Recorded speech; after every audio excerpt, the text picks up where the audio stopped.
Hi friends, welcome back to my channel. I am finally doing my May wrap up. I know it's basically time if you were going to do a mid-month wrap up to do that, but I'm finally getting around to wrapping up May. May was an incredibly busy, crazy, insane month. So that is reflected in my reading, but also June has been busy so far as well. So I have not had a chance until now. Things slowed down this week compared to last week to come here and tell you what I read. But first and foremost, I want to tell you about a book that I forgot to wrap up at the end of April. And that is Sarah Clarkson's book, Reclaiming Quiet. Now, Sarah is Sally Clarkson, who is kind of I feel like in a lot of ways, a homeschool mentor to me and a lot of people with the books she writes. And so Sarah, you can tell in her writing that she spent a lot of her childhood reading books with beautiful words. So she does not necessarily sound like a contemporary Christian writer of our time. She has flowery language and beautiful language, and I personally absolutely love that. But if you want just very straightforward, she may not be for you. But since I read a lot of very flowery, beautiful things, especially when it comes to fantasy, I really like her style of writing. So this book was all about, putting aside the busyness of our culture to really rest in the Lord. And I thought it was a beautiful book.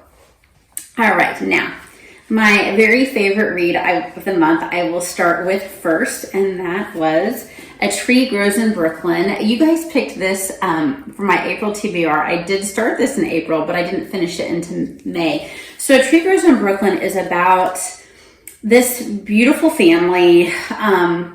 The mother was raised by a mom who couldn't read. She was an immigrant. She couldn't read. And she had learned to read, but she had stopped basically at an elementary education.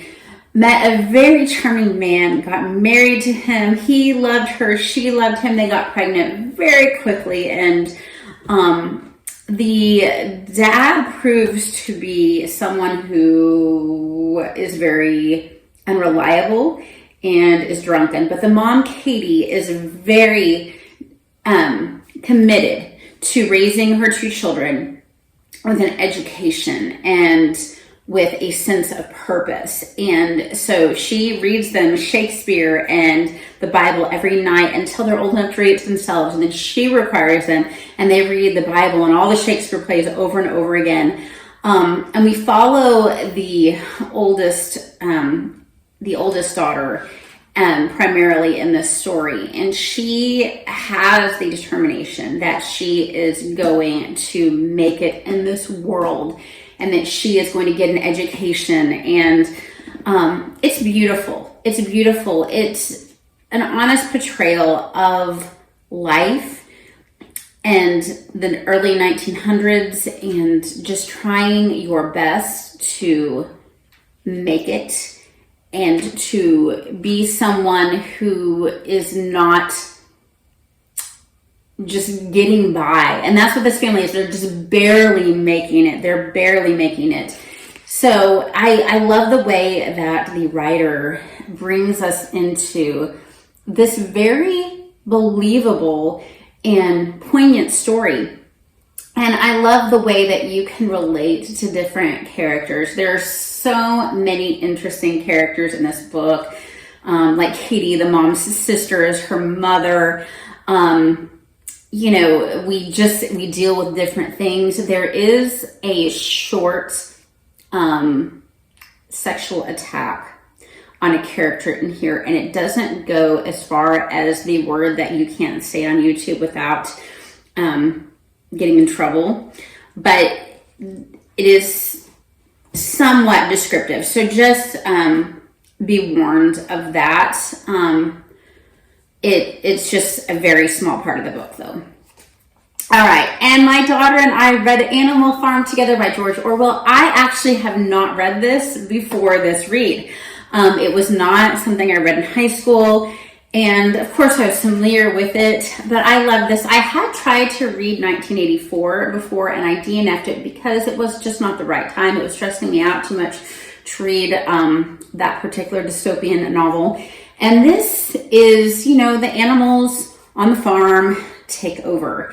And at first it seems like there's going to be so much freedom and goodwill with the animals, and then things go awry. And of course, this is a picture of communism. My daughter and I did not talk about this beforehand.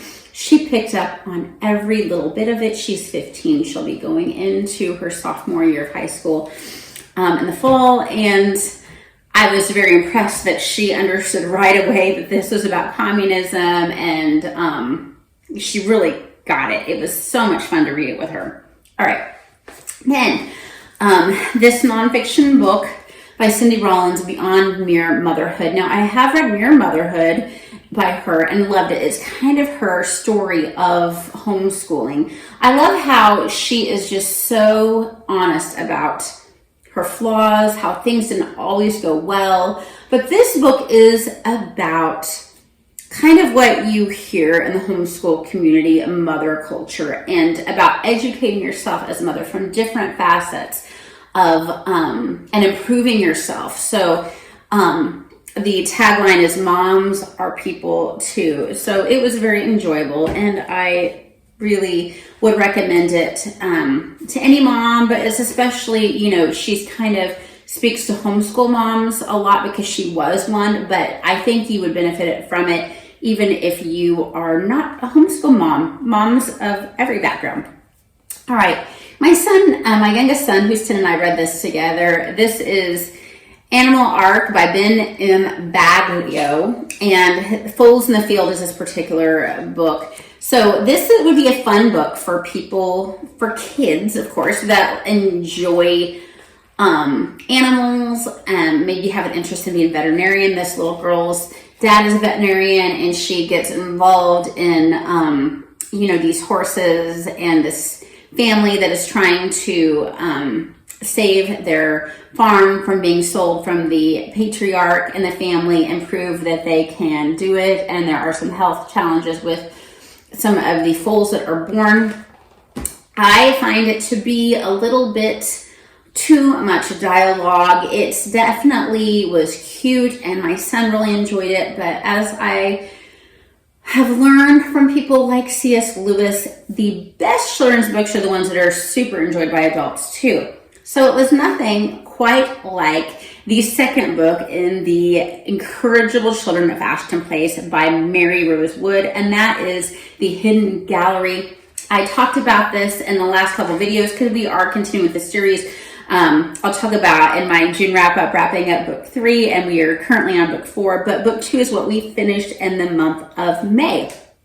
And so you have these kids that were raised by wolves that a lord has found, and he's brought him to his estate and hired this 15-year-old that's just graduated from a school for poor girls, and she's trying to teach these wolf-raised children, and these children are adorable and funny. I mentioned in other videos that the vocabulary is rich. The audiobooks are so well done. You have a little bit of history thrown in from the mid-1800s, and my kids are howling, laughing sometimes. I just think it is adorable, but it also is just rich in what it provides. I recommend the Incredible Children of Ashton Place series highly. And then I finished for my in-person book club that I was too busy to attend. The Fountains of Silence by Rita Sepetys. So this is my book club goes to different countries and just historical fiction or current fiction that is happening in that particular country. This was Spain, and we are following right after the Spanish Civil War when Franco was in power. We have a lady that is working as a young lady that's working as a maid, and she meets an American who is there with his family. She has some secrets. His family has some secrets that he doesn't know about. It is a very beautiful book that ended up well. I will say it was a very slow start. This is my first Rita Sepetys book, and I will continue reading other books by her. I do really enjoy historical fiction, but it was not probably the best that is by her based on my friends that have talked about her. This is one that they found to be a little bit slower than others that develop well but are a little bit more action packed. I guess it just depends on how willing you are to go with a slow start to a book. So that was my May. That is all we got read, other than, of course, the Bible. And we are doing well with reading some summer stuff, and I can't wait to talk about it in the June wrap-up. I hope that you are reading a lot. Let me know what you are currently reading and what your favorite read of May was down in the comments. Bye-bye.